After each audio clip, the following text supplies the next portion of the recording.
So hey guys, how's it going? Just going to be a quick one today for some breaking news. I don't know if you guys saw this, but Jody Wilson-Raybould and Phillpott are both going to be running in 2019, but they'll be doing so as independents. You know, Jody Wilson-Raybould and Phillpott, as you may remember, they were Liberal MPs, not just MPs, cabinet ministers, who both left largely in response to how Justin Trudeau's government handled the SNC-Lavalin affair. And there were concerns about how Jody Wilson-Raybould was pressured, be it directly or indirectly, to make a decision that would put SNC-Lavalin first and law and order second. And so both of them effectively resigned over this issue. The real question then became what of their political futures. There was a chance that they may have just run as backbench Liberal MPs, but of course they were removed from the party. Then the question became, will they join the Green Party? That seemed to be the odds-on favorite. There was also a chance they might join the NDP. There were even rumors that Phillpott, given her riding, might join the Conservatives. But all in all, I think this is probably what I expected all along, was them becoming independents. Because I don't think any particular political party holds all their views. And unlike most prospective independent candidates, they have large national media profiles and they have large local profiles that they can use to give themselves a better chance. It's not easy to win as an independent. It's really not. Logistical limitations, there's often media limitations, there's fundraising limitations. Any one of these things can make it really hard for an independent to win. And often people vote based on party more than they do on the actual person on the ballot. So being an independent puts you at a disadvantage. But I think that Jody Wilson-Raybould especially has a chance at winning her riding as an independent.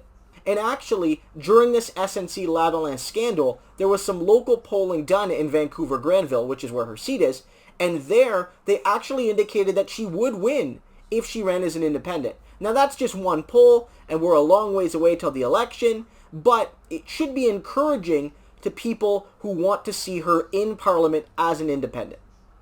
Now, independents don't have the same kind of cachet that regular MPs do, especially if you're part of the government. You sit in the corner of the House, you don't get to speak regularly, you don't have the same logistical resources that you do if you're in a political party, even if you're on the opposition political parties.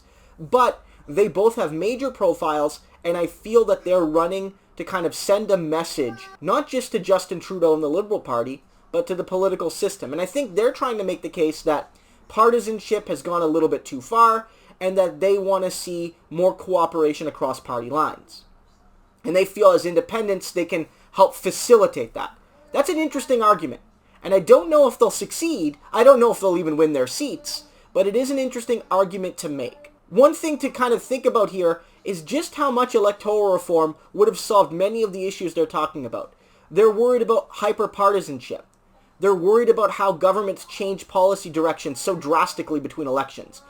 And electoral reform, which would mean that a small percentage swing from the Liberals to the Conservatives, let's say, would maybe change the government, but wouldn't go from a big Conservative majority to a big Liberal majority, would be a good thing if you don't want to see wide swings of policy from election to election.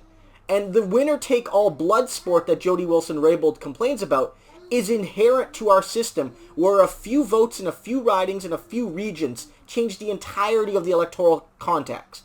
And that's a kind of system that makes it very difficult for politicians to work together and for voters to know what they're voting for. And it just makes it really, really competitive and really, really stressful, where politics should be about long-range solutions rather than immediate election-to-election, bickering.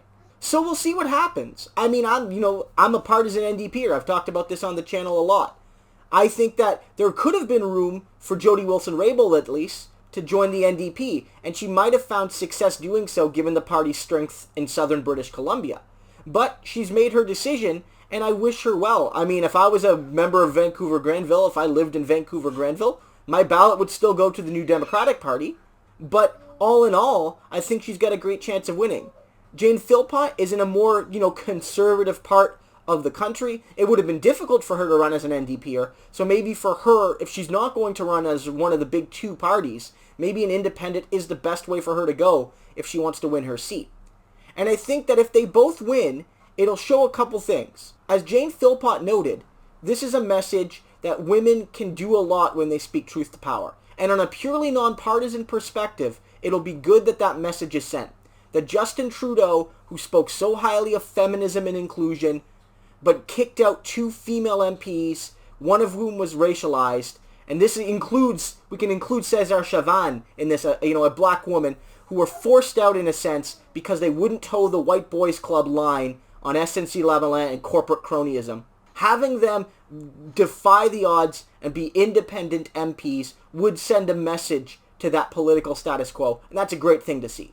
And I think it'll send a message to those people who felt they should have just gone away, that they should have just run away with the tails between their legs, like Jane Philpott noted. And I think it shows that maybe Canadians have an appetite for independent MPs. Not everywhere, but in some places.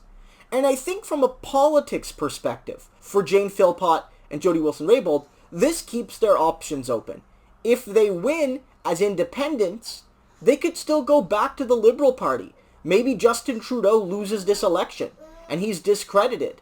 If that happens, maybe that's a path open for them to come back to the Liberal Party.